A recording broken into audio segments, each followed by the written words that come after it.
umaga, magandang gabi po sa inyong lahat. So makikita po natin may tatlo po ako ditong commemorative coins. Ito po ay 10 peso BSP coin. Nakikita nyo naman po. Ito po ay Andres Bonifacio commemorative coin. Ito po ay hindi basta simple-simpleng coin po. At ito ay medyo mahirap din po makita sa ngayon. Hindi po ito binebenta sa mga bangko, mga sentral, mga ganyan. Ito po ay mabibenta lamang sa mga coin collectors. Maabot po ito ng libo-libo po. Ito po ay si Andres Bonifacio. Tas ito po ay gawa noong 2013. Itago nyo po kung makakita kayo ng ganito. Huwag nyo pong iwawala dahil ito ay mabibenta ng libo-libo. Sunod naman po sa ating listahan ay ito.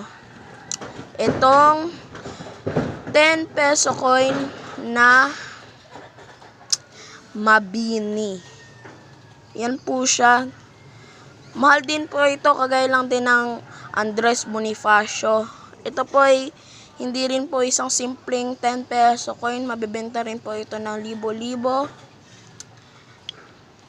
At ito ay gawa noong 2000. Sana yon? 2014 po ang kanyang paggagawa. Yan, 2014. Hindi po to basta-basta simple po Ito po ay isa sa pinakamahal na pera dito sa Pilipinas. Joke lang, commemorative lang. Isa lang po ito sa mga rare commemorative coins. Mabibenta po ito sa mga coin collectors only po. May value po ito sa mga coin collectors. Sunod naman po sa ating listahan ay ang Malvar. Si General Malvar po ito. Para po sa akin, itong 10 peso Malvar is second place hardest to find. Kasi po, ang tagal ko pong itong hinanap. Ayan. Gawa rin po ito noong taong 2015. 2015 po Yan. 2015. Hindi rin po ito simpleng pera lamang. Mabibenta po ito ng libo-libo. Kagaya lang din po nitong dalawang ito.